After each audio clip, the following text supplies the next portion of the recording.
Oi, tudo bem com você? Bem-vindo ao canal Brasileirices e bem-vindo também ao Sudeste do Brasil. Eu sou a Camila e nesta segunda videoaula dessa websérie sobre as 5 regiões do Brasil, nós vamos estudar mais sobre o Sudeste. Sudeste é a minha região, é onde eu vivo.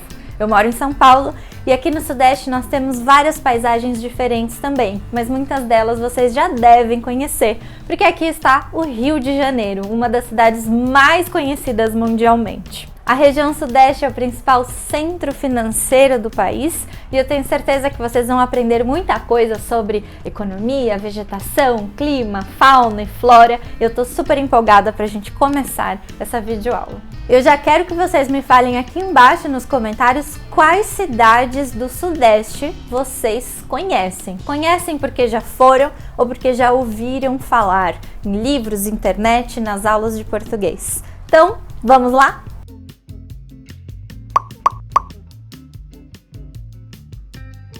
E chegamos ao Sudeste, espero que você aproveite muito essa viagem e vamos começar essa aula falando então sobre quais são os estados dessa região. Você tem ideia? São 4 estados que compõem a região Sudeste, começando por São Paulo, que está mais ao sul da região. A capital é São Paulo e também tem Rio, que a capital também é Rio. São os 2 estados que não tiveram criatividade para colocar o nome das cidades. Cidade e estado possuem o mesmo nome. Os outros estados do Brasil, isso não acontece, é só aqui mesmo. Minas Gerais, a capital é Belo Horizonte, ou BH, como dizem os mineiros. E no Espírito Santo, a capital é Vitória. Aqui nós temos os dados importantes sobre a região, são aproximadamente 88 milhões de pessoas aqui nessa região, isso em 2019, e sem dúvida alguma é a região mais populosa do Brasil. 42% das pessoas do Brasil vivem aqui no Sudeste. E a nossa área representa só 10% do território nacional. Então vocês já podem ter uma ideia de que tem muita gente aqui no Sudeste do país. Vamos começar então a nossa viagem falando sobre a história. Claro que os primeiros habitantes foram os indígenas e mais tarde os portugueses chegaram em expedições para basicamente explorar o pau-brasil. O pau-brasil é uma árvore que foi muito importante nessa época de colonização, extremamente devastada, mas a princípio o objetivo desses portugueses era essa exploração, não um povoamento, como aconteceu na região sul. Foi um primeiro momento de exploração. E aí os portugueses chegaram ao litoral e aqui na região Sudeste eles começaram a fundar as primeiras vilas. Estou dando um destaque especial ao estado de São Paulo, porque no litoral de São Paulo tem uma pequena cidade que se chama São Vicente, que foi a primeira vila fundada pelos portugueses. Mais tarde, é claro que surgiram outras vilas. Essa exploração dos portugueses começou basicamente pela costa, né, por todo o litoral, que foi onde eles pegaram o pau-brasil, a árvore tão importante para o Brasil, fundaram algumas vilas e aí finalmente eles chegaram ao interior. E no interior do estado de São Paulo, no interior ali da região Sudeste, eles fundaram uma vila chamada São Paulo de Piratininga, hoje a nossa cidade de São Paulo. E aí, em 1822, muitos e muitos anos depois, mas esse é um dado importante para você saber sobre São Paulo, ocorreu a independência do Brasil. Então, a independência do país aconteceu aqui na região Sudeste, um dado interessante sobre a história da região. No início do século XVIII, as expedições que buscavam ouro e pedras preciosas começaram na região, especialmente em Minas Gerais. Minas Gerais não tem esse nome à toa, as minas. Muito ouro, muitas pedras preciosas na região, houve muita exploração. Até hoje existe, mas foi um momento importante para um ciclo econômico. Então, Minas Gerais foi onde tudo começou com esse processo da mineração, inclusive foi motivo de imigração de pessoas de outras regiões, né? Foi esse início de enriquecimento do Sudeste. O Sudeste começou a ganhar muito dinheiro primeiro com a mineração e pessoas de outras regiões começaram a povoar a região e aí nunca mais parou. Mais tarde, no início do século XX, teve a expansão das lavouras de café. Outra informação super importante, né? Porque essa exploração do café, essas plantações de café, transformou São Paulo no maior centro econômico do Brasil. Então, São Paulo deve toda a grandeza que tem hoje ao café, que foi o primeiro grande ciclo econômico para a região, para o estado de São Paulo. Então, o café tem essa importância até hoje, né? Vocês devem saber como o café brasileiro é importante. O Brasil é o país com um dos melhores cafés do mundo. Colombianos, desculpa, mas o nosso café é melhor que o de vocês. Ah, não, os dois cafés são muito bons, café brasileiro e café colombiano, mas o Brasil, sem dúvida, é o grande exportador desse café. Café, café, café, café. O café trouxe muito dinheiro para a região e ainda traz. Bom, ao longo da história, o Sudeste sempre recebeu muita gente de dentro do Brasil e também de fora, né? Imigrantes de outros países chegaram à região e, logicamente, isso refletiu em ciclos econômicos. A região teve três grandes ciclos econômicos fundamentais nesse processo de início dessa história da região, história do Brasil.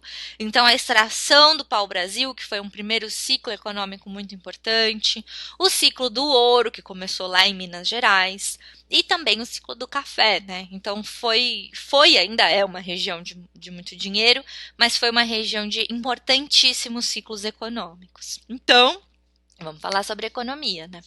No século XX foi quando realmente a industrialização começou na região e as migrações também, né? Pessoas de outros estados e de outras regiões chegaram ao Sudeste e os quatro estados da região juntos formam por volta de 53% do PIB nacional. Esse é um dado de 2017, mas a gente pode observar que é mais da metade, né? Mais da metade do PIB do Brasil está aqui na região Sudeste. E as principais atividades econômicas dessa região são muitas. A cafeicultura, que eu já falei para vocês sobre toda a importância, indústria, agropecuária, mineração, comércio, turismo, produção de petróleo, né, especialmente no estado do Rio de Janeiro, muito, muito petróleo, a ciência, a tecnologia, né, enfim, tem muita coisa aqui. E lembrando que a região também é sede de grandes empresas. São Paulo e Rio de Janeiro juntas formam uma megalópole. Esse dado é um pouco controverso. Algumas pessoas dizem que as duas cidades juntas formam uma megalópole. Outros pesquisadores dizem que somente a região de São Paulo e algumas cidades vizinhas já formam também uma megalópole, mas enfim, são cidades muito importantes. São Paulo é uma cidade global e só para mostrar toda essa importância e essa grandeza das cidades. São Paulo e Rio também, né? Sobre o relevo, o planalto ele vai predominar na região, especialmente esses planaltos serranos, que a gente chama de mares de morro. Não parece um mar de morros? Uma região de serra. Quando aqui em São Paulo vocês se observarem o mapa, vão ver que a capital de São Paulo não é praia. A gente está mais no interior, né? Quando a gente vai para a praia, nós precisamos descer a serra. Então, é uma expressão comum aqui em São Paulo, dizer que vamos descer a serra para chegar ao litoral, para chegar à praia. Eu selecionei para vocês duas serras importantes aqui da região sudeste, né, as mais famosas. A Serra do Mar, a altitude máxima dela é de 2.366 metros e ela vai do Rio até o Rio Grande do Sul, os dois rios, Rio de Janeiro e Rio Grande do Sul. Rio Grande do Sul já é no sul, né, mas então ela desce. E também a Serra da Mantiqueira, ela tem 2.798 metros e ela vai do Rio de Janeiro até São Paulo, Minas. Então vai ser uma serra mais importante para a região, né? Porque está mais concentrada na região sudeste. E eu queria saber da sua realidade, do seu país. Uma serra de 2.700 metros é muito alta ou muito baixa comparada às serras ou montanhas que existem no seu país? O Brasil não tem montanhas, né? Na América do Sul tem a Cordilheira dos Andes, mas ela não está aqui no Brasil, ela está lá no cantinho, né? Percorrendo toda a América. A gente não tem montanhas, as nossas elevações, os nossos planaltos, eles não são tão altos assim. Por isso eu queria saber a sua realidade aí da sua região. Sobre o clima, bom, tem muitos climas aqui nessa região sudeste, mas eu selecionei aqui alguns para a gente comentar. Bom, existe um clima mais tropical semiárido lá no norte de Minas Gerais, porque já está mais próximo do Nordeste, né? Na nossa aula número 4 será sobre o Nordeste, e aí vocês vão entender um pouco mais o que é essa região de sertão. O subtropical lá no sul de São Paulo, olha, já está mais pertinho da região sul. Lembra na aula passada que eu falei para vocês que o clima mais característico do sul é o subtropical. Então, a região sudeste ela vai ser uma mistura de climas, né?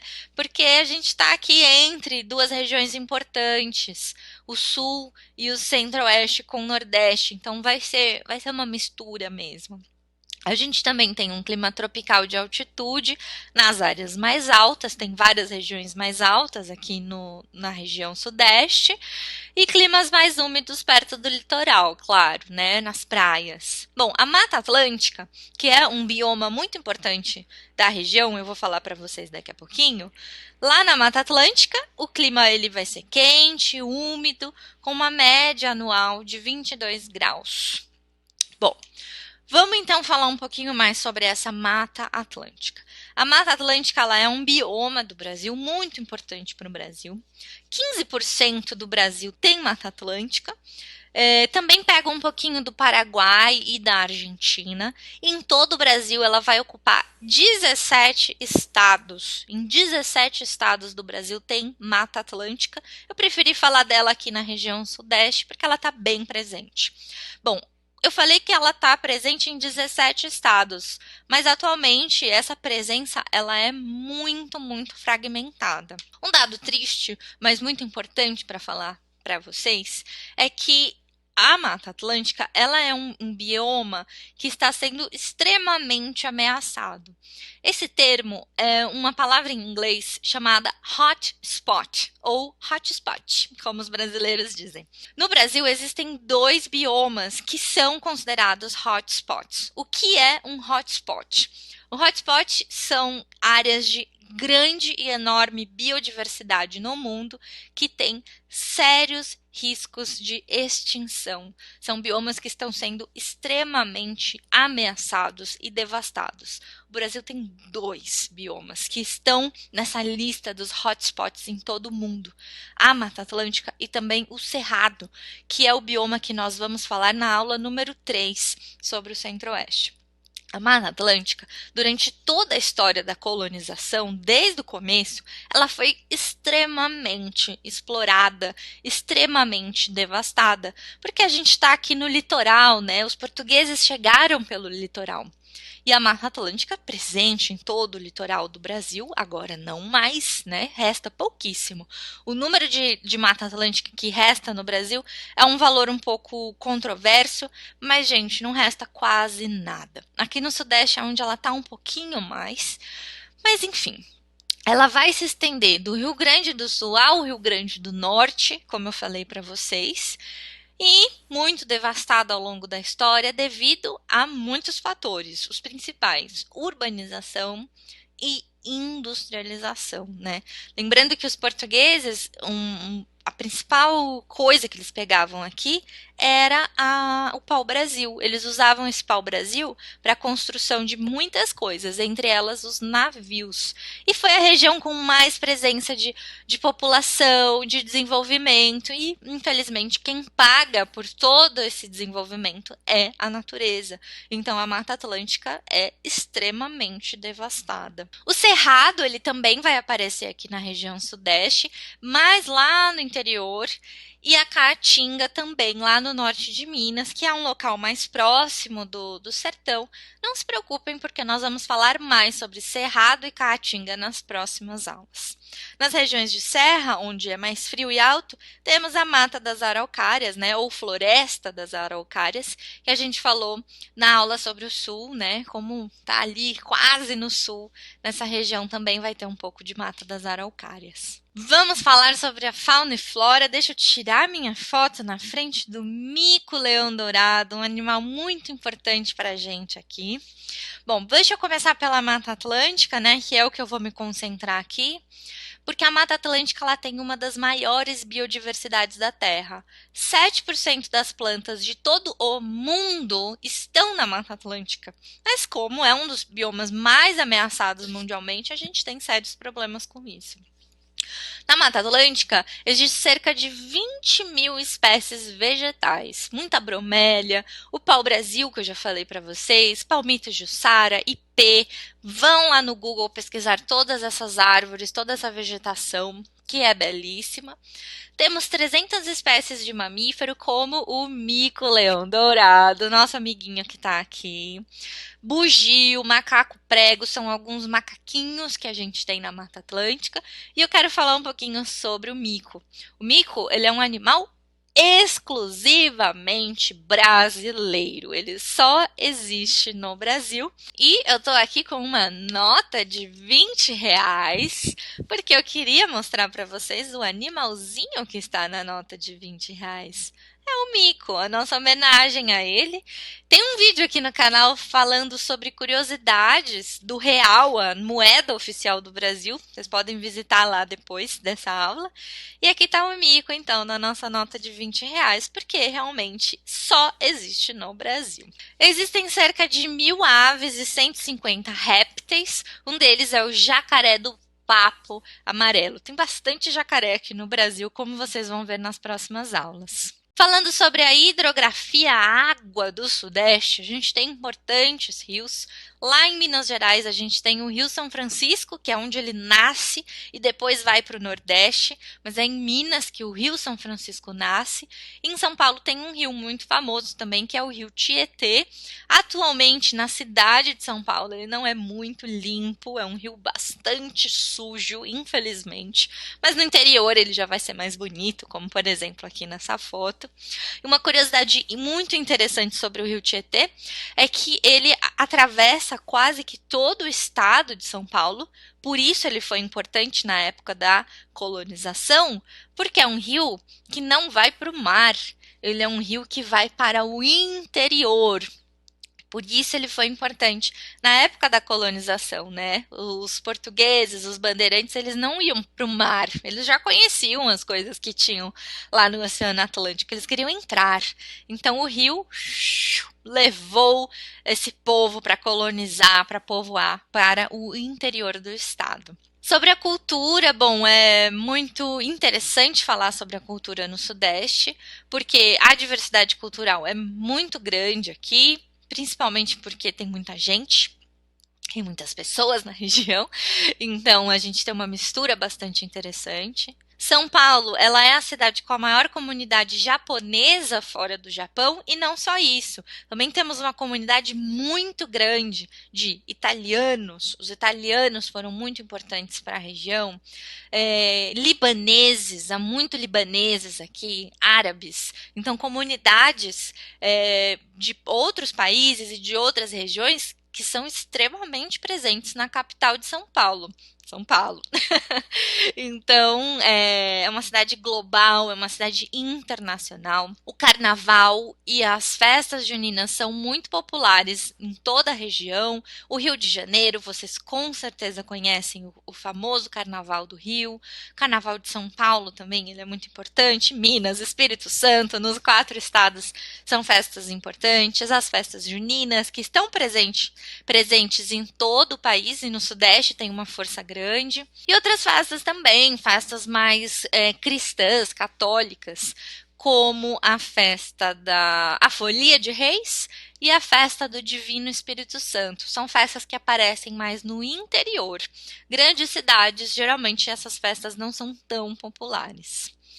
O grande polo de arte do país, eu estou falando muito sobre São Paulo, desculpe, porque eu sou de São Paulo, eu gosto muito da minha cidade, mas os principais eventos culturais acontecem aqui, também no Rio de Janeiro, claro, né? São Paulo e Rio juntas concentram o maior número de museus, teatros, cinemas e muitos outros eventos culturais.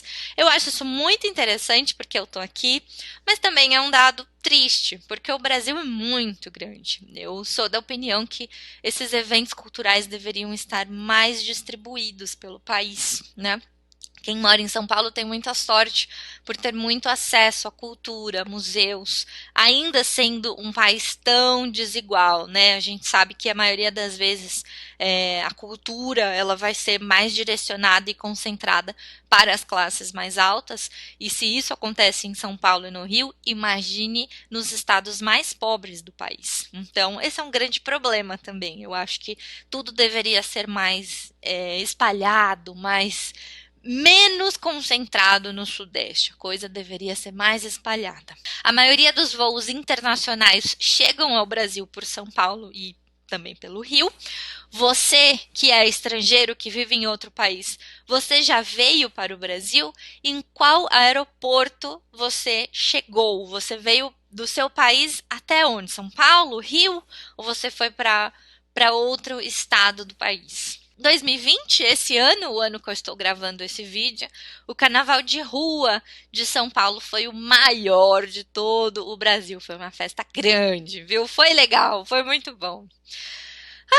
Vamos falar sobre a gastronomia, a minha parte favorita.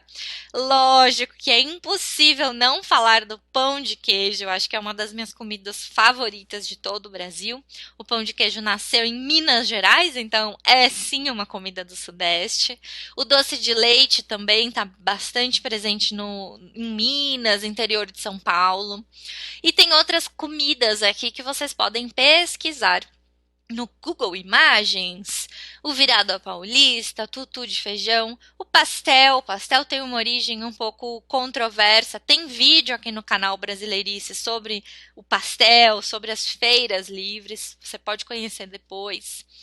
A moqueca capixaba, atenção, não é a moqueca do Nordeste, da Bahia, é a moqueca do Espírito Santo, ela é diferente. E algumas bebidas, a cachaça, né? Cachaça, ela é muito produzida na região, Rio, Paraty, a região de Paraty tem muita cachaça, Minas Gerais tem muita, muita cachaça. E alguns historiadores dizem que a caipirinha, ela foi inventada, ela foi criada no interior de São Paulo. A gente não tem a confirmação dessa informação, é uma teoria, mas o que é importante é que a caipirinha é muito gostosa e muito consumida em todo o país. Vamos para alguns pontos turísticos, como sempre, a minha dificuldade de escolher apenas um lugar por estado. Eu começo por São Paulo. Aqui, essa foto vocês estão vendo de um museu muito importante para a cidade, o MASP, Museu de Arte de São Paulo. E essa é a Avenida Paulista. Já falei muito sobre a minha cidade nessa aula. O Rio. O Rio de Janeiro, né? É impossível não conhecer, é impossível não pensar no Brasil e não visualizar o Rio de Janeiro, porque é a cidade mais visitada, mais turística em todo o Brasil. Quando a gente fala de Minas Gerais, eu escolhi essa cidade de Ouro Preto para falar um pouco sobre todo esse processo da mineração, todo esse processo de colonização. É uma cidade colonial linda e importante também para a história do país. Espero que um dia você possa conhecer.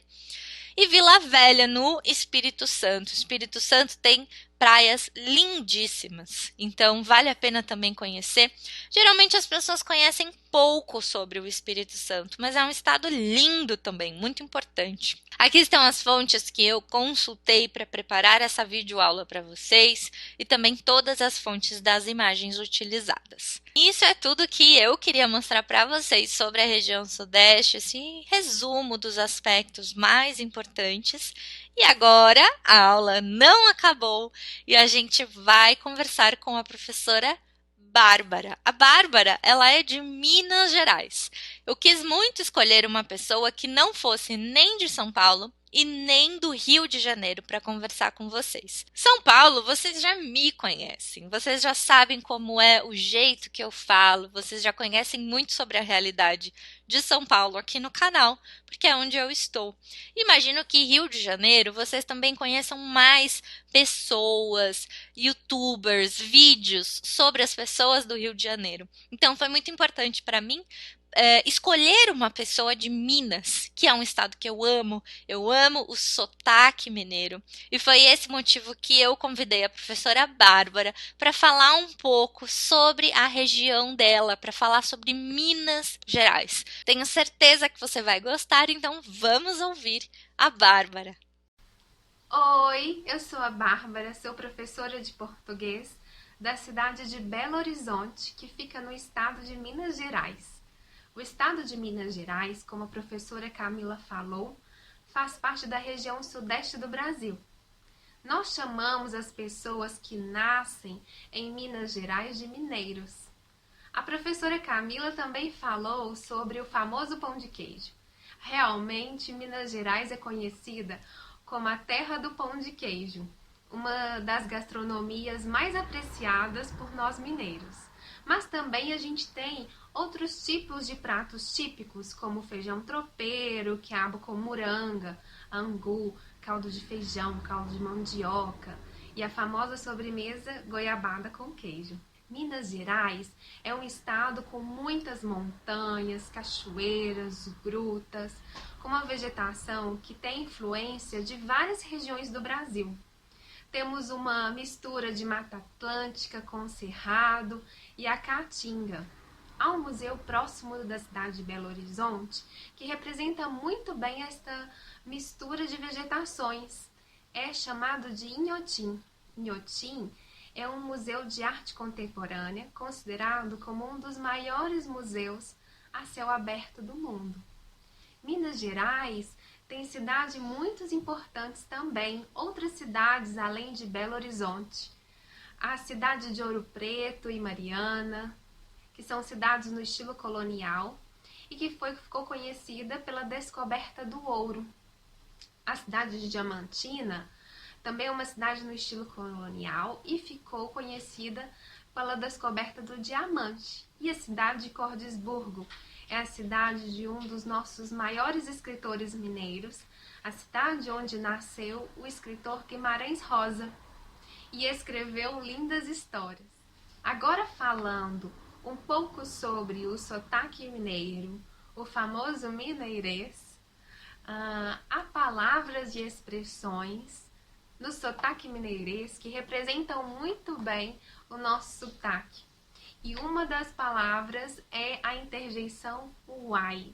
Nós usamos a interjeição uai para falar no início ou no final de uma frase com perguntas ou respostas. Então, um exemplo seria: uai, você fala muito bem português. Eu falo uai.